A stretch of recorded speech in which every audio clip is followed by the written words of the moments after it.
Hey everybody, this is Grace. In this video, earlier today I was thinking about this. I've been online making video on my original channel, videos on my original channel, like about 8.5 years ago. Started off long stories. I have more than one channel now, and one of the stories I told about on a different channel was the stories about neighbors who had, some could just call them back then crazy neighbors. Their behaviors were way off. And one of them, luckily, finally, I hope they got kicked out, is what I hope. Seriously, the woman was crazy. And she was very threatening. And she was, I guess, 30s, maybe 40. Very threatening to people, including me. And they eventually moved. But very, very strange. Yeah, but anyway, that came back into my mind today, because I have had, pardon the noise, I've had, neighbors ever since I was a child. Like I was told when I was a child, I didn't have them, but my dad told us about them, and they did these odd things. And throughout my life, I've moved around a lot, different states. I was born and raised in Texas, but I moved around to a lot of states. And as an adult, and so I've seen quite a bit of stuff, different types of homes too, from bad neighborhoods to really good neighborhoods to apartments, condos, townhomes, houses, you name it, pretty much. I think I lived a week when one of my sisters had a travel trailer, and she and two of my sisters lived in it, and I stayed there for like a week.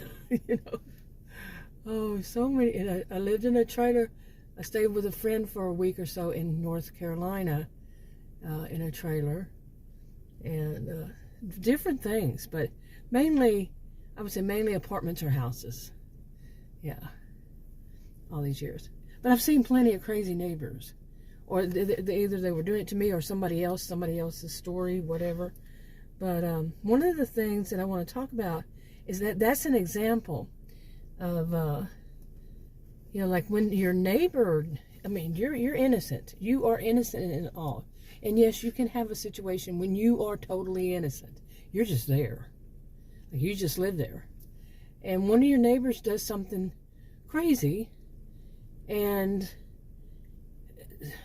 like I had a situation with that crazy neighbor I was mentioning in the beginning. She did a lot of bad things that can be verified in the neighborhood, and she actually came charging in my toward my house one time with one of her employees, big, strong-built women, come charging across from her home all the way through the neighbors through my yard, not from the sidewalk, the yard, stomping. You don't do that, okay? Came up. I had just gotten home. I was getting my my dogs out of the back of my SUV, and we have leash laws, and I was I get one at a time and all that. Listen, my old dogs, they're gone, but and they don't like, they were black labs, and oh man, no, you don't do that. But she went back, she saw them, yelled at me some stuff, I don't even remember what it was, but she was this kind of control freak. And she went, and I told her, you get off my property, probably, that's what I said. I don't remember the whole scene, but this was many years ago. And she went home and called the police. That I do remember, because I went inside the house, and she had apparently called 911. I called the non-emergency number and told the officer what had happened. And I said, my house is marked no trespassing and beware of dogs and all that. So she does not, I said something like along this line, that she has no right to be on my property, and she's very threatening, so on and so forth. And there was so much more to this, but so that officer, I got his name. His name was not easy to spell. It was a really long name, and I said, can you spell it out for me? Wrote it down, had it. This other officer came to my door, and I said, are you the officer I called? Or something like that. He said, he asked me, he said, I told him the story, and he said, well, then why didn't you call the police? I said, I did. And I went and got that card, an index card, and showed it, gave him his name, and he called, and he said, yeah, you're right. You know, you did call. And he said, you and your neighbor just need to learn how to get along with one another. Now, I was at fault, none. No way, no how. It was the woman. That woman was crazy. She did it to the neighborhood. It was, I mean, I'm in my home. And it had gone on for a while that I really felt very, very uncomfortable leaving my house. People even, I was doing videos back then, people were saying, are you sure she doesn't have a camera on your home?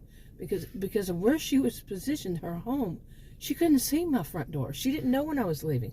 But she would come out to the door, come out to the sidewalk and staring at me as I was backing up.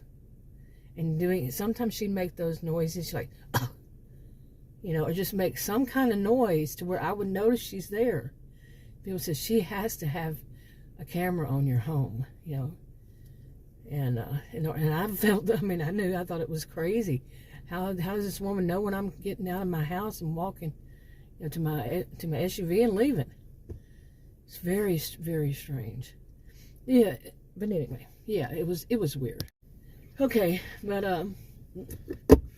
but she so she kept doing weird things. Like I said, when I would come out, she'd do all that. And there were other problems that I'm not going to talk about because they're actually cases. They're closed, but yeah. Anyway, one. And we found the answer to it. It wasn't me that did the investigation, of course. But anyway, that was many years ago. And it just really tainted my life for a long time because, you know, you never know what somebody who acts so bizarre, like they actually own the neighborhood and can tell the neighbors when they can and cannot leave their homes, when they can be outside in their front yard. Not kidding. Okay, so and then here's this officer, doesn't know the story, isn't really wanting to really listen, but he's going to blame the victim. Y'all, you two just need to get along. How many of us in our life have heard something like that? You know, like you're in a classroom. I've been in classrooms, like I remember when I was a kid, and two people, one of them did something wrong to the other one, like pulled their hair or whatever it was, you know, and the teacher says, you two need to get along. Get along. What accent. But you see what I'm saying? One of them didn't do anything. One of them was innocent. You know, that has always bothered me when people blame the victim. You know, they basically say that both of you have problems. Both of you are in trouble. You know, when you're a kid, both of you are in trouble if you don't get along. You can't get along with a bully. You know, I've never known anybody to get along with a bully. The bully's going to continue to be a bully. I've never known any of these tricks people say. You know, I'm not a person who believes in one size fits all, and nothing is 100% across the board in some kind of situation like that. I've remember since, you know, when I was young, we didn't even use the word bully. But when at some point I started seeing movies about it or something, and there was always this, I think when I was an adult finally, and there was always this thing, somebody saying, well, the way you treat a bully is to this. And then you hear another TV show or something, the way you treat a bully is that. It'd be two different stories here, two different ways. I just don't believe in those. I'm a social and behavioral scientist. I don't believe them. But anyway, that whole thing about blaming the victim. Okay, but there's more to it than that. You know, it's not wanting vengeance. It's not wanting, you know, some kind of whatever, something like that. But what it is that also really bothers me is, like Adam had pointed out, you're not looking for revenge. You're working for, you know, you're looking for justice. And I know a lot of people have a lot of issues with social justice. They go social justice warriors until they have a problem. Seriously. Until they have somebody really, really treat them bad. Oh, what's all this wind all of a sudden? Oh, man, my SUV's moving. Seriously. Just like it happened yesterday, but I was driving yesterday. But anyway, but some of these situations, and imagine having a lot of them, and never seeing any justice. Always instead seeing that they just keep doing what they're doing. And nobody's telling them you can't do that. And when there's a no trespassing sign, a police officer should be telling them, you cannot do that. You cannot trespass. Okay, what is this all of a sudden? A message come up. But yeah, you can't do that. And just because you feel like you're going to stomp and play bully, really. I think the issue back then was something about, they kept parking in front of my mailbox. And yeah, there's a whole issue there. The mail carriers, they don't have to get out. I would not be able to get my mail. And I don't remember. I really don't remember. I could be lying. I also want to see what that note is. But yeah, the bigger thing is, if you've ever had it happen to you repeatedly, over and over again, that they're never told they're wrong. They're never told by whomever, or you see it in school by teacher or whatever, that you can't do that to people. You can't bully people. We didn't have those like they have these days back then. Anyway, wrapping up. Talk to you on another video. Bye.